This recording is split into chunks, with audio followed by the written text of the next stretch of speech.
Hello everyone, welcome to Pahel classes. I am Pradeep Kumawat, your physics teacher. So currently in previous lecture we were looking at the relation between electric field and electric potential and उससे related कुछ questions भी solve किए थे और बाकी इससे related हमने देखा कि डाइपोल का कैसे पोटेंशियल निकालते हैं। तो प्रीवियस लेक्चर जो इलेक्ट्रिक पोटेंशियल का है वो काफ़ी इंपॉर्टेंट, आप सब बच्चे करें वहां से ये, ठीक है। और आज हम इससे आगे बढ़ने वाले हैं। Okay, now one thing, let me clear one thing, if you want to know more about myself, ठीक है, तो आप सब बच्चों को क्या करना है, गूगल पे बस जस्ट सर्च करना है my name, that is Pradeep Kumar Kumawat. Okay, तो आप ये नेम सर्च करें प्रदीप कुमार कुमावत और गूगल पे you will get all the information about my self. तो यहाँ से आपको मेरे बारे में सारी इंफॉर्मेशन मिल जाएगी। यहाँ पे गूगल रिकॉग्नाइज करता है definitely, so you will get the information from here. And previous lecture को जस्ट रिकेप करते हुए आगे बढ़ते हैं फटाफट से। एक रिलेशन देखा था हमने इलेक्ट्रिक फील्ड और इसका पोटेंशियल ग्रेडियंट वगैरह की चर्चा की, कैसे निकालते हैं आप सबको याद होगा। Equipotential surface, again a very important point, इसकी कैरेक्टरिस्टिक्स क्या है, बहुत ज्यादा पूछा जाता है, हमें आना चाहिए। और उसके साथ ही हमने फटाफट से ये पार्शियल डिफरेंशिएशन कैसे किया जाता है, इससे रिलेटेड दो बहुत अच्छे न्यूमेरिकल देखे थे जहां पे ये न्यूमेरिकल काफी अच्छा था। अब आगे बढ़ाते हैं कहानी को, और कहानी शुरुआत होती है यहाँ से, जो है आपका पोटेंशियल ड्यू टू स्पेयर्स, कि हमारे डिफरेंट स्पेयर्स की वजह से क्या पोटेंशियल आता है। तो जैसा कि आपको यदि इलेक्ट्रिक फील्ड में भी याद होगा, मैंने आपको बताया था जब इलेक्ट्रिक फील्ड कैलकुलेशंस कर रहे थे कि यहाँ पे 4 तरह के स्पेयर्स मेनली पॉसिबल होते हैं हमारे पास, उसी को वापस रिपीट कर रहे हैं, ये वहीं से लिया है, तो ये इलेक्ट्रिक फील्ड ही आ गया यहाँ पे, तो मैंने वहीं से पिक किया। Actually we are doing potential now, potential due to spheres, ठीक है। तो ये फाइनल यहाँ से रीडिंग है। देखिए 4 तरह के स्पेयर्स हो गए हमारे पास में, hollow conducting spherical shell, solid conducting sphere, तो 2 कंडक्टिंग टाइप के, होलो और सॉलिड, और होलो नॉन कंडक्टिंग और सॉलिड नॉन कंडक्टिंग। तो जो बेटा बात क्या है, जो होलो स्पेयर होता है, I am again repeating it, पहले इलेक्ट्रिक फील्ड में भी किया था, होलो स्पेयर में चार्ज जो होगा वो केवल सरफेस पे होगा, तो सरफेस चार्ज डिस्ट्रीब्यूशन होता है सिग्मा। यदि आपको चार्ज डिस्ट्रीब्यूशन का नहीं आइडिया तो आप एक चार्ज डिस्ट्रीब्यूशन पे वीडियो है इलेक्ट्रोस्टैटिक्स में, वो जरूर देखें। यहां से हो जाएगा हमारे पास सरफेस डिस्ट्रीब्यूशन। उसके बाद आता है सॉलिड कंडक्टिंग। अच्छा, कंडक्टर जो भी होता है आपको पता होगा, अब तक तो इवन मैंने गॉस लॉ से प्रूफ भी किया था एक्सरसाइज सॉल्यूशन में, कि कंडक्टर का टोटल चार्ज उसकी सरफेस पे ही लाई करता है। तो बताओ, चाहे कंडक्टर तो सॉलिड हो चाहे कैसा भी कंडक्टर हो, any type of conductor, solid hollow जैसा भी हो, उसका टोटल चार्ज उसके सरफेस पे ही रहेगा, तो उसके लिए भी हम सिग्मा डिफाइन करते हैं। सिमिलरली होलो नॉन कंडक्टिंग, अब देखो नॉन कंडक्टिंग है तो चाहे होलो हो कैसा भी हो उसके लिए डिफाइन किया जाएगा सिग्मा, सॉरी होलो है तो वो चाहे कंडक्टिंग हो या नॉन कंडक्टिंग हो उसके लिए सिग्मा होगा, क्योंकि चार्ज अंदर रह ही नहीं सकता। केवल ध्यान दोगे तो ये केस एक डिफरेंट है जो कि मेन है, क्या, सॉलिड नॉन कंडक्टिंग स्पेयर, जिसके लिए हमें रो डिफाइन करनी पड़ती है, मतलब पूरे वॉल्यूम में चार्ज डिस्ट्रीब्यूट होता है। यहाँ पे चार्ज जो डिस्ट्रीब्यूटेड होता है वो वॉल्यूम पे होता है पूरे। ओके गुड, तो पूरा वॉल्यूम डिस्ट्रीब्यूशन यहाँ पे आएगा और हमें ध्यान देना है। नेक्स्ट देखो, इंपॉर्टेंट पॉइंट जो है वो पहला, for outside points sphere act as a point charge kept at the centre. सबसे अच्छा पॉइंट है कि आउटसाइड जितने भी पॉइंट होते हैं उसके लिए स्फीयर कैसा वर्क करता है, पॉइंट चार्ज की तरह। तो ये ध्यान है, तो बताओ फटाफट से आंसर क्या होना चाहिए। मान लो क्यू चार्ज है स्फीयर पे, इससे आर दूरी पे, क्या आंसर होना चाहिए पोटेंशियल का, तो क्या मान सकता हूँ ये क्यू इसके सेंटर पे है, तो आंसर हो जाएगा के क्यू बाई आर। अभी थोड़ी देर पहले ही निकाला था हमने पॉइंट चार्ज के लिए। तो यदि हमें पॉइंट चार्ज का पता है तो हम आसानी से किसका निकाल सकते हैं, हमारे स्पेयर का टोटल निकाल सकते हैं। आई होप आपको समझ आ गया होगा, ये तो आसान सा पोर्शन है, एक बार आप देखें अच्छे से, और नहीं आता है तो पूछे। नेक्स्ट आता है हमारे पास में कि अब हम पहले निकाल लेंगे पोटेंशियल। तो सबसे पहला है V due to H C, S C और एच एन सी। तो देखो मैंने पिछली बार भी बताया था कि सिंस ये तीनों स्पेयर का चार्ज डिस्ट्रीब्यूशन सेम होता है, सिग्मा डिफाइन किया जाता है, सरफेस पे रहता है, तो इन तीनों के लिए डेरिवेशन भी सेम ही होगा। देखो हमारे पास इस स्पेयर है जिसपे सिग्मा चार्ज डेंसिटी है, क्यू चार्ज टोटल हो जाएगा, क्यू को ऐसा लिख सकते हैं सिग्मा 4 पाई आर स्क्वायर, आपको पता है क्योंकि सिग्मा होता है चार्ज अपॉन एरिया, तो एरिया से मल्टीप्लाई कर देंगे तो ये आ जाएगा। ओके, एंड यहां से हमें आर पे डिस्टेंस पे निकालना है, दूर पे। So we know that E at outer point. अब ये हम पिछले प्रीवियस लेक्चर से ले रहे हैं, प्रीवियस चैप्टर बोल सकते हो आप एनसीईआरटी का, जहां पे हमने इलेक्ट्रिक फील्ड निकाला था आर डिस्टेंस पे, जो होता था KQ/R², और पॉइंट चार्ज की तरह ट्रीट कर लो। और आपको पता है फॉर्मूला क्या होता है पोटेंशियल निकालने का, V = -∞ से R E.dr। तो E की वैल्यू रख दी हमने। अब याद करो, अब ये बेटा वापस रिपीट कर रहा हूं, जब मैंने पोटेंशियल सिखाया था किसका, पॉइंट चार्ज का, तो हमने देखा था कि इधर से इधर ला रहे हैं तो डिस्टेंस लगातार डिक्रीज हो रही है, तो मोड dx एक्चुअल में -dx होता है, या मोड dr -dr, और एंगल कितना होता है cos 180। ये सारी चीजें रख दी हमने यहाँ, ठीक है, क्योंकि ये तो इधर की तरफ होता है और हम ला इधर की तरफ रहे हैं। तो एंगल cos 180 होगा। dx को -dx क्यों लिखा आपको पता चल गया होगा, ये मैंने बहुत अच्छे से एक्सप्लेन किया था। यदि आपको नहीं पता तो फर्स्ट पार्ट जरूर देखिए, इलेक्ट्रिक पोटेंशियल का पार्ट 1, तो आपको ये बहुत अच्छे से क्लियर होगा। बहुत सारी बुक्स में और बहुत जगह ये रॉन्गली किया गया है, बहुत गलत तरीके से इसको किया गया है, तो आप जरूर ये ध्यान दें। दूसरा देखो, -KQ कॉमन ले लिया, 1/r², इसका इंटीग्रेशन हो जाएगा 1/r, ठीक है, इसका इंटीग्रेशन आएगा, देखो -1/r आएगा, हल्की सी मिस्टेक यहाँ पे है बच्चों, ये -1/r आएगा। 1/r² का इंटीग्रेशन क्या होता है, -1/r, ठीक है, बहुत अच्छा। तो यहाँ पे लिमिट रखो, -1/r और माइनस का ये, और यहाँ पे एक माइनस ऑलरेडी हमारा चल रहा है, ठीक है, तो एक माइनस ये ऑलरेडी चल रहा है यहाँ पे, सो आंसर आ जाएगा KQ/R। आई होप क्लियर हुआ आपको। तो क्या पोटेंशियल वही आया जो एक पॉइंट चार्ज की वजह से आता है, KQ/R बिल्कुल वही वैल्यू आ जाती है जो एक पॉइंट चार्ज की वजह से आती है, और ये काफी सिंपल है। तो यहाँ क्या पता चला कि जब R से बड़ी है तो पोटेंशियल वैल्यू आ गई KQ/R। आई होप आप सबको क्लियर हुआ होगा ये। कोई भी डाउट हो पूछे। याद रखें हमेशा कि ये नेगेटिव की तरफ आ रहा है, तो मोड dx डिस्प्लेसमेंट जो है वो कम हो रहा है, इसलिए माइनस में लेते हैं इसको, ठीक है।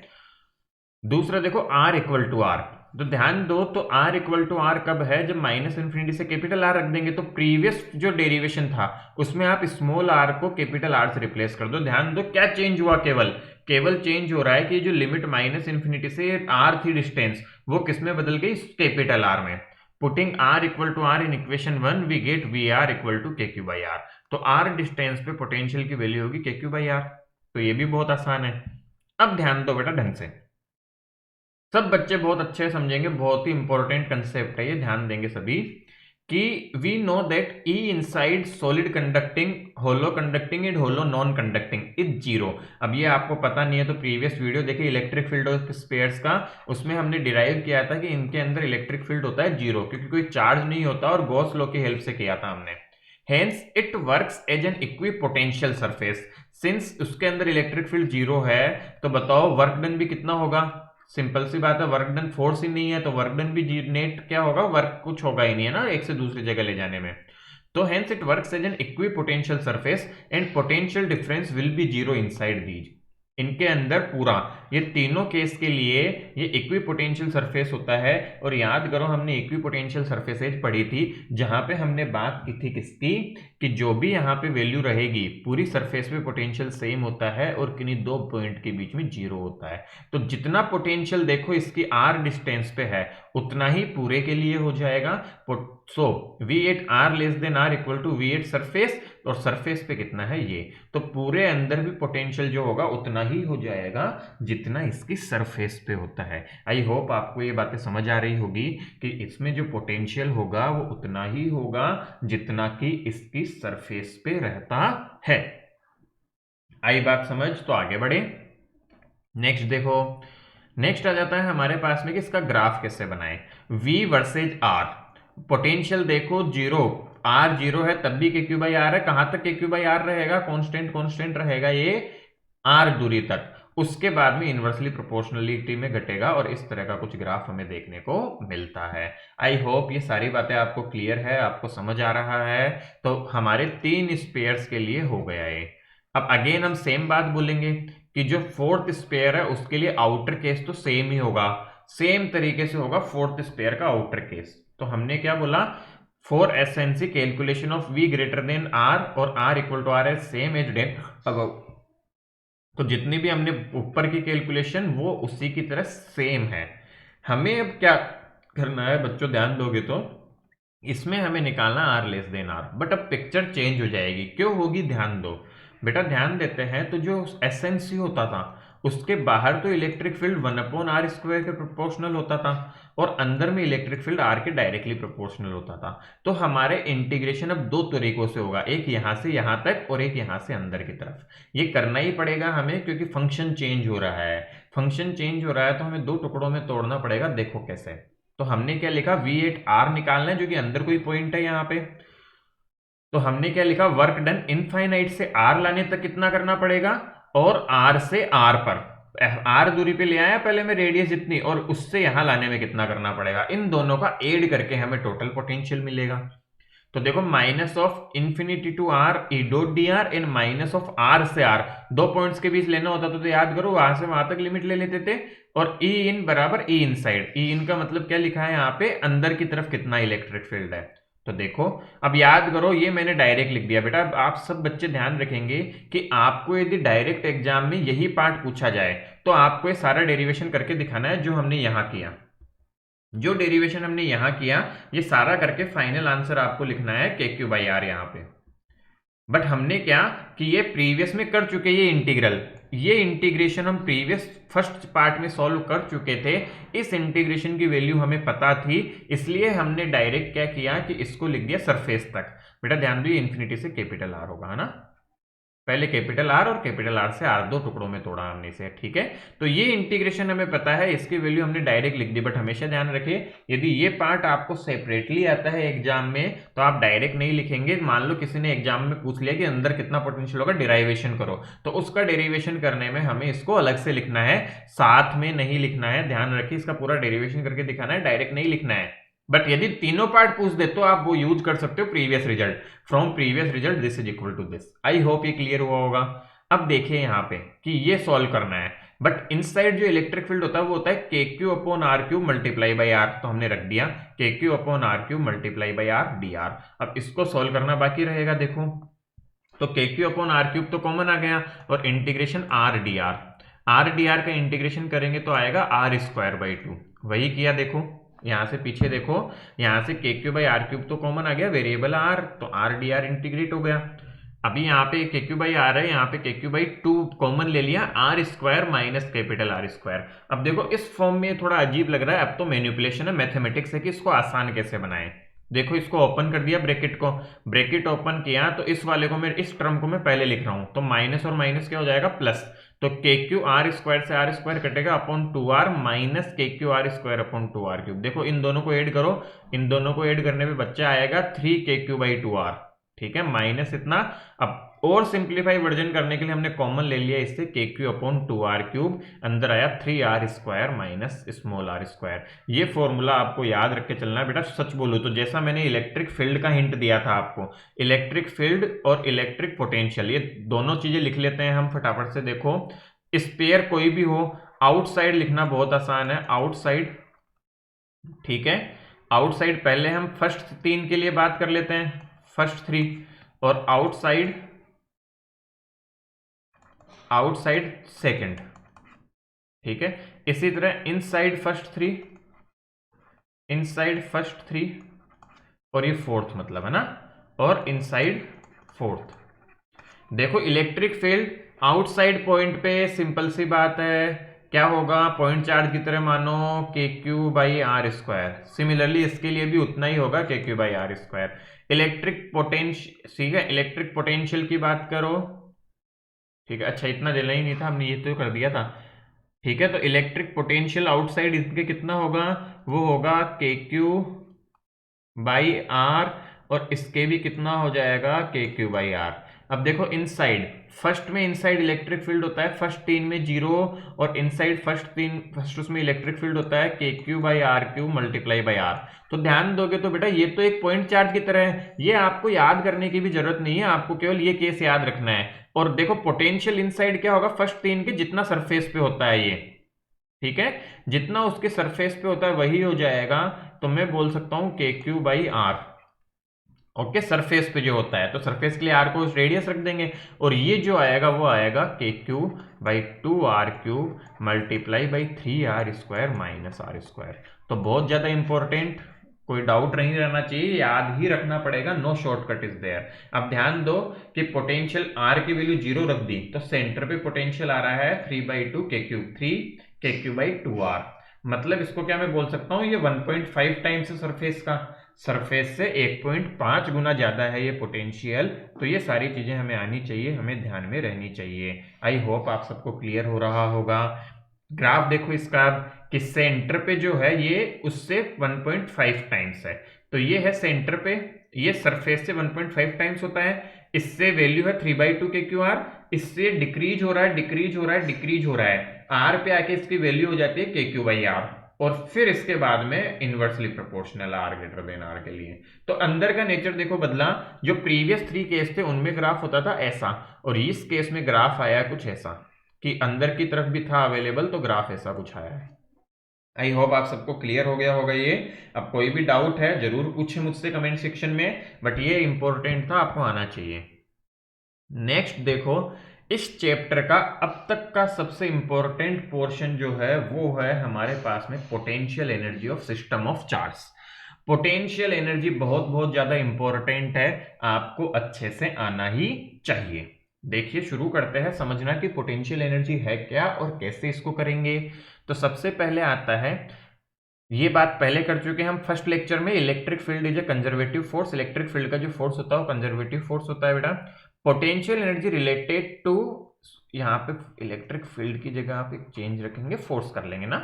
Potential energy related to electric force is called electrostatic potential energy. तो देखो कोई पूछे what is the definition of electrostatic potential energy, what is the answer कि पोटेंशियल एनर्जी जो किससे रिलेटेड होती है, इलेक्ट्रिक फील्ड से रिलेटेड या इलेक्ट्रिक फोर्स से रिलेटेड होती है, उसे हम बोलते हैं electrostatic potential energy. Now potential energy is always defined for a system of particles, not for a single particle। तो ये भी ध्यान रखना है कि पोटेंशियल एनर्जी किसी सिंगल पार्टिकल की डिफाइन नहीं होती, ये हमेशा पूरे सिस्टम के लिए डिफाइन की जाती है कि सिस्टम की पोटेंशियल एनर्जी कितनी है। आई बात समझ, पूरा सिस्टम कंसिडर करके हम पोटेंशियल एनर्जी डिफाइन करते हैं। बढ़ाते हैं कहानी को आगे। The potential energy of two charge system, मतलब कि दो चार्ज के सिस्टम की पोटेंशियल एनर्जी निकालनी है। तो देखो बेटा सेटअप क्या है, हमारे पास Q1 है, Q2 है, और दोनों के बीच में डिस्टेंस है R, ठीक है। Now we assume that potential energy at infinite is zero. हम इनफाइनाइट पे पोटेंशियल एनर्जी क्या मान लेते हैं, जीरो मान लेते हैं। तो जब R इनफाइनाइट है, U क्या मान ली, जीरो। नाउ आप सबको पता है, हमने ये प्रीवियस क्लास में पढ़ा हुआ है, du equal to minus dw conservative forces, मतलब कि चेंज इन पोटेंशियल एनर्जी जो होता है that is negative of work done by conservative forces. यही मेन डेफिनेशन थी पोटेंशियल एनर्जी निकालने का। हमने ये 11th क्लास में पढ़ा होगा, और नहीं पढ़ा है तो आप जरूर इसको पढ़े और यहाँ से समझे कि पोटेंशियल एनर्जी का चेंज होता है वो होता है negative of work done by conservative forces. आया समझ। नेक्स्ट देखो, change in potential energy of system is equal to negative work done by conservative force, इसी को डेफिनेशन फॉर्म में लिख दिया। So work done on system equal to work done on each particle. अब इस बात को समझो बेटा, मान लो कि एक रूम था, हमारी क्लास रूम है, जैसे क्लास चल रही है हमारी और उसमें मान लो 20 स्टूडेंट्स है और 20 चेयर्स थी। हर स्टूडेंट को हमने बोला कि बेटा आपको रूम शिफ्ट करना है और आप इन चेयर्स को अपने साथ में सेकंड रूम में ले जाओ अपने। तो सब बच्चे अपनी अपनी चेयर लेके यहाँ सेकंड रूम में आ गए।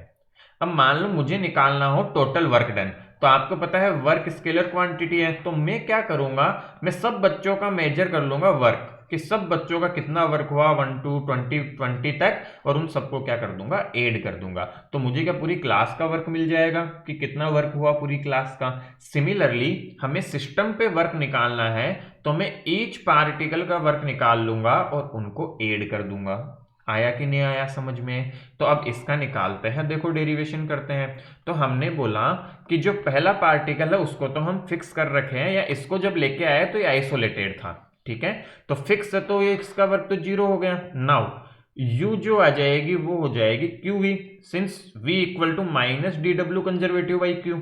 आपको पता होगा कि वर्क डन कंजर्वेटिव फोर्स क्या होता है, qv के बराबर, तो qv आ गया। यहां से आप देखेंगे तो पता चलेगा कि u इक्वल टू qv आ गया, v due to q at r distance. अब देखो क्या हुआ कि यहां पे मेरे पास में q1 फिक्स था यहाँ पे, और Q2 को अब मैं ला रहा हूं R डिस्टेंस पे।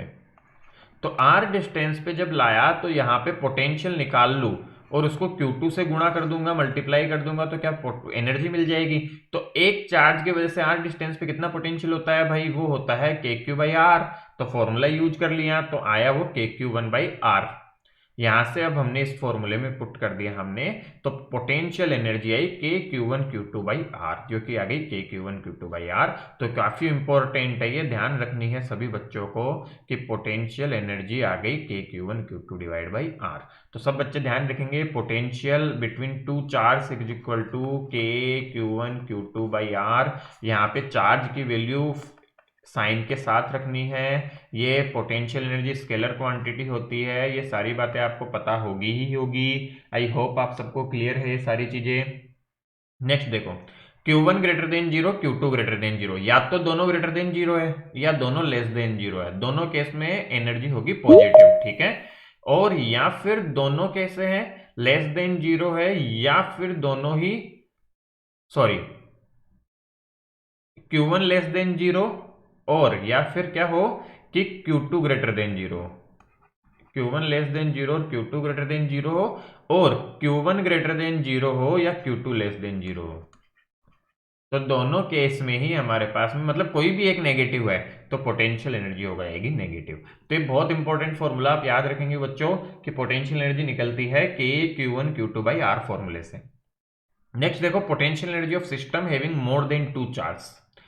तो potential energy of system having more than two charge जो आएगी वो यही आएगी, sum of potential energy of every possible two charge pairs. मतलब जितने भी टोटल चार्ज पेयर्स पॉसिबल बन रहे हैं उन सबकी पोटेंशियल एनर्जी निकाल लेंगे हम। आई या नहीं ये बात समझ में। तो यहाँ पे देखो हमारे पास एक डायग्राम है जिसमें 3 चार्ज का सिस्टम है, एक Q1, Q2 और Q3, और इनकी डिस्टेंस दी हुई है हमें R12, Q1 और Q2 के बीच में R12, Q1 Q3 के बीच में R13 और Q2 Q3 के बीच में R23, इनके बीच की दूरियां है ये। अब देखो सेम बात, in bringing Q1 eight P1 W1 बराबर 0 since the electric field is not present. तो हुआ क्या कि पहले कुछ भी नहीं था, हम P1 को Q1 को लेके आए, ये पॉइंट मान लो P1 है, ठीक है, ये पॉइंट मान लो P2 है और ये पॉइंट मान लिया हमने P3 है, ठीक है। तो Q1 को हमने P1 पे लेके आए तो वहां पे Q2 और Q3 कोई नहीं था, सबसे पहले Q1 को लेके आए, तो वर्क डन कितना आएगा भाई, 0 आएगा, क्योंकि इलेक्ट्रिक फील्ड किसी का है ही नहीं। नेक्स्ट देखो Q2 को लेके आए, अब Q2 को कहां लेके आए, डिस्टेंस R12 पे फ्रॉम Q1। अब Q1 प्रेजेंट था और इससे R12 दूरी पे लाया, तो याद करो फॉर्मूला, वर्क डन जो आ जाएगा वो आ जाएगा KQ1Q2/R12। आया समझ में potential energy. Similarly work on Q3 पे वर्क आ जाएगा, वो आ जाएगा V multiply by Q1 plus Q2। समझ रहे हो, V ड्यू टू Q1 और Q2 की वजह से वर्क डन मल्टीप्लाई बाई 3।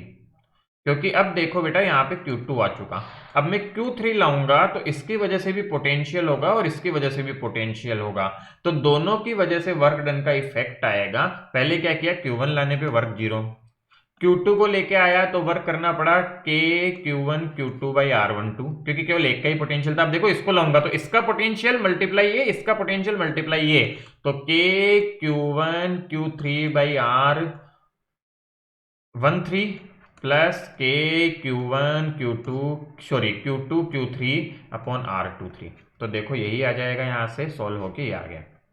अब अच्छा, टोटल पोटेंशियल एनर्जी सबको एडअप कर दो तो आंसर आया ये KQ1Q2/R12, KQ1Q3/R13, KQ2Q3/R23। तो टोटल हमारे पास में आ गया आंसर इतना। आई होप आप सबको समझ आ रहा है ये, ओके। तो देखो, hence by adding potential energy of pairs of two charge we can get the total potential energy of system. मतलब किन्हीं भी दो चार्ज के पेयर की पोटेंशियल एनर्जी को हम ऐड ले करते जाए, दो चार्ज के पेयर लेते जाओ और उनको ऐड करो। देखो यहाँ पे 3 टर्म्स आई, कैसे, एक तो Q1 Q2 की, एक Q2 Q3 की, और एक आ रही है Q1 Q3 की। इन सबको लेके हमने 100 ऐड कर दिया तो आ गया, we can get the total potential energy of system. अब देखो यहाँ पे आपको एक दूसरा तरीका बताता हूं जिससे कि आप पोटेंशियल एनर्जी निकाल सकते हैं। वो दूसरा तरीका क्या है, सब बच्चे ध्यान से समझने की कोशिश करेंगे। मैं क्या करूं कि मुझे तो भूल जाओ कि किसी को मुझे पेयर वगैरह का लफड़ा ही नहीं रखना। मान लो Q1 Q2 Q3, आप तो क्या करो, sum of potential energy due to all charges divide by 2 कर दो। समझे ध्यान से कि सब चार्ज की वजह से जितनी पॉसिबल पोटेंशियल एनर्जी है बाई 2 कर दो। कैसे, ध्यान दो, यदि ये सिस्टम बना है तो क्या Q1 की वजह से Q1 और इसकी पोटेंशियल एनर्जी होगी, Q1 की वजह से सबकी होगी, तो Q1 के साथ सबका लिख लो आप। तो Q1 के साथ सबकी लिख दी मैंने, K Q1 Q2 बाई ये जो भी डिस्टेंस है R12 लिख देता हूं, plus K Q1 Q3 by R13, ये आ गई मेरी U1। इसका मतलब क्या है, U1 की वजह से सबका।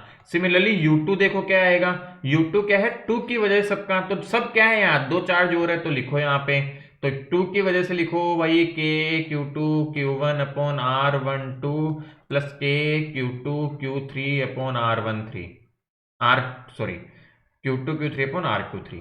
तो ये 2 की वजह से। सिमिलरली 3 की वजह से भी बताऊं, मुझे U3 लिखनी है मुझे, तो तीसरे की वजह से सबकी, तो तीसरे की वजह से सबकी लिखो K Q3 Q1 upon R13 plus K Q2 Q3 upon R13। ध्यान दोगे तो इन सबको ऐड करके बाई 2 जब करोगे तो एक्चुअल में हर टर्म 2 बार रिपीट हुई है। ध्यान से देखो यहाँ पे, ध्यान दोगे तो R13, ये क्या किया मैंने, दोनों सेम लिख दिया क्या, तो देखो 2 3 भी 2 बार रिपीट हुआ है, 1 2 भी 2 बार रिपीट हुआ है, और 1 3 भी। तो बाई 2 करेंगे तो आंसर यही आ जाएगा। तो ये बहुत अच्छा तरीका होता है जो मैं हमेशा रिपीट करता हूं। क्या करना है, कुछ नहीं करना, एक की वजह से सब पे निकालते जाओ, दूसरे की वजह से सब पे, तीसरे की वजह से सब पे, चौथे की वजह से सब पे निकाल के जस्ट ऐड कर दो और बाई 2 कर दो तो आंसर आ जाएगा। अब ये देखो, if there are n charge then total possible pairs n(n-1/2)। ये तो किताबी ज्ञान है, ध्यान दे, और ये फॉर्मूला है कि क्या potential energy of system of n charge क्या आएगी कि डिफरेंट पेयर्स लेके उनको ऐड करते जाओ। कोई काम का नहीं है, एक खुशी के लिए आप याद रख सकते हो। सच बताऊं तो कुछ काम नहीं आता, फील भी नहीं आती इससे कि कर क्या रहे हैं।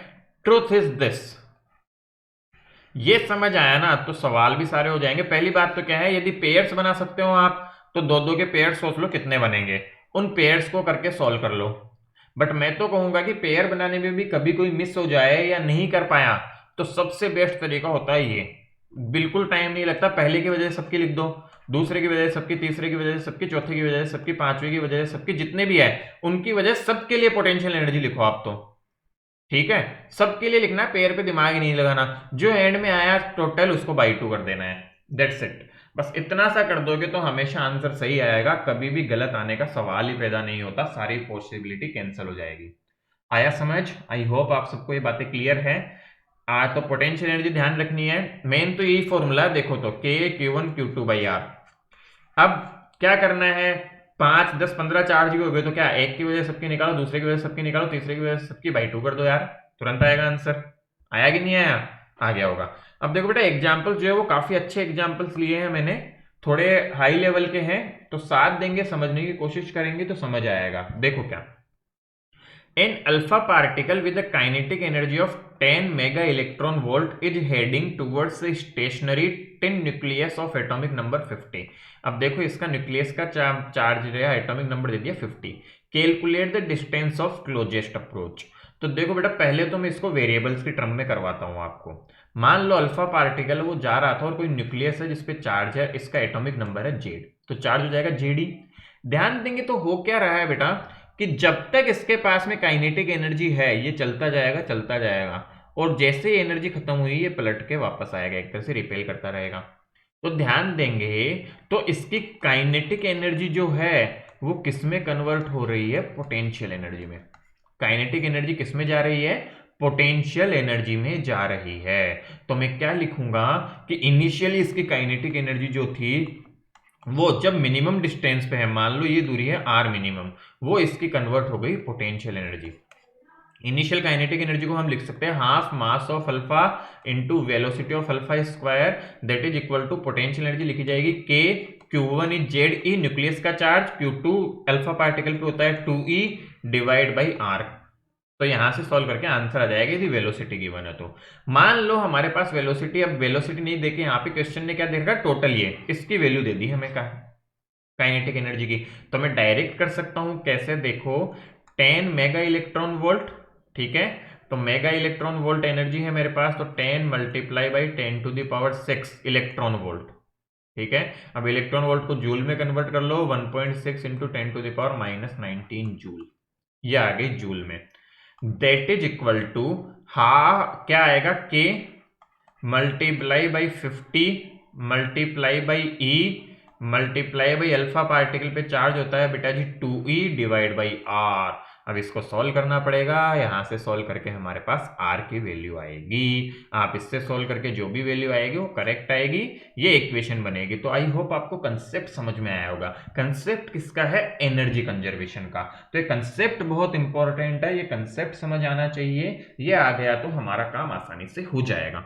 नेक्स्ट सवाल करते हैं, बहुत प्यारा और बहुत ही जबरदस्त प्रॉब्लम। देखो क्या, a proton moves with the speed u। तो क्या दे रखा है, एक प्रोटॉन है जो दूर से चल के आ रहा है u स्पीड से, टुवर्ड्स अ फ्री प्रोटॉन। एक दूसरा प्रोटॉन भी है p1 p2, ये फ्री है और शुरू में क्या है, रेस्ट पे, फ्री टू मूव। फ्री का मतलब है कि मूव कर सकता है, मूवेबल है, फिक्स नहीं है किसी से। Find the distance of closest approach for the two protons given the mass of proton is m and charge is plus c। अब देखो बेटा होगा क्या, पहले सवाल समझो। ये प्रोटॉन जब u स्पीड से इसके पास आएगा तो कुछ डिस्टेंस, मान लो पहले तो इनफाइनाइट पे था, तो ये जैसे जैसे पास आते जाएगा वैसे वैसे क्या होगा कि इनके बीच में रिपल्शन फोर्स आएगा। आएगा कि नहीं आएगा, बिल्कुल आएगा, एक दूसरे को रिपेल करेंगे। तो इसकी वेलोसिटी कम होना शुरू होगी। इसकी velocity of proton p1 will start decreasing, और इस पे रिपल्सिव फोर्स लगेगा, इसकी वेलोसिटी इंक्रीज करना शुरू करेगी। तो अब देखो दोनों के बीच में डिफरेंस तो रहेगा ही। डिफरेंस मिनिमम कब होगा, यदि आप सोचेंगे तो ये वैसी ही प्रॉब्लम है जैसे हम मैकेनिक्स में करते थे स्प्रिंग वाली, कि वेलोसिटी मिनिमम होगी जब दोनों की स्पीड सेम हो जाएगी। सॉरी, आर मिनिमम तब होगा when speed at an instant, when speed of both becomes equal. Speed becomes equal. मेरी बात ध्यान से समझे कि मेरे पास में मिनिमम डिस्टेंस कब होगी, जब दोनों की स्पीड सेम हो जाएगी। तो मैं दूसरा डायग्राम बना देता हूं। मान लो ये P1 जो था ये मूव कर रहा है V से, ठीक है, और ये P2 उस इंस्टेंट पे मूव कर रहा है V से, दोनों V से मूव कर रहे हैं और दोनों के बीच की डिस्टेंस हो गई R मिनिमम। समझ रहे हैं, दोनों जब सेम से मूव करेंगे तो डिस्टेंस हो गया R मिनिमम। इसके बाद क्या होगा, इसके बाद ये बढ़ना शुरू होगा और ये घटना शुरू होगा, और तो फिर सेपरेशन बढ़ना शुरू हो जाएगा। तो मिनिमम सेपरेशन होगा जब दोनों के बीच की डिस्टेंस हो जाएगी R मिनिमम। यही से कहानी को हम अप करते हैं। क्या कहानी अप हो गई, वैल्यू लगाते हैं। तो पहली इक्वेशन तो बनेगी एनर्जी कंजर्वेशन। तो एनर्जी कंजर्व करवा दो, वो तो कंजर्व रहेगी। तो एनर्जी कंजर्वेशन से इनिशियल एनर्जी कितनी है, केवल इस प्रोटॉन की है, तो ½mU² equal to final energy दोनों की लिखेंगे, तो मैं लिख रहा हूं ½mV² प्लस ½ mV² प्लस, और पोटेंशियल एनर्जी इतना पास आ जाएंगे तो KE multiply by E divide by R। तो ये हो गई पोटेंशियल एनर्जी। अब दूसरी इक्वेशन बनेगी हमारे पास में किससे, कि मोमेंटम कंजर्वेशन से। देखो पूरे सिस्टम ले लू तो F external is 0। F external system पे कितना है, 0, कि पूरे सिस्टम पे वो तो आपको पता है electrostatic force action reaction pair वाला है। तो F एक्सटर्नल 0 है। यहां से मुझे पता चलता है क्या, कि नेट फोर्स 0 आ गया मेरे पास में, इसलिए P कंजर्व रहेगा, मोमेंटम कंजर्व रहेगा। तो यहां से मैं बोल सकता हूं P initial equal to P final. Initial momentum है mu और फाइनल मोमेंटम है mv प्लस mv। तो यहां से v की वैल्यू आ गई u/2। यहां पे फटाफट से v की वैल्यू रख देंगे तो हमारे पास में r आ जाएगा। तो आई होप आप ये कर लोगे सॉल्व इक्वेशंस को। दो इक्वेशन है, v की वैल्यू रखो तो u के कॉन्स्टेंट्स के टर्म में हमारे पास में r की वैल्यू आ जाएगी। That is the correct answer. तो आई होप आप सबको समझ आया होगा ये। प्लीज आप सारी वीडियोस देखिए, बिलीव मी सारा अच्छा कंटेंट कवर किया जा रहा है और बहुत अच्छे से कवर होगा सब कुछ। और डाउट्स हो आप कमेंट सेक्शन में जरूर पूछे, I will be replying back. और आपको फ्रेंड्स के साथ शेयर करें, लाइक करें, और कोई भी प्रॉब्लम हो बताएं। थैंक्स।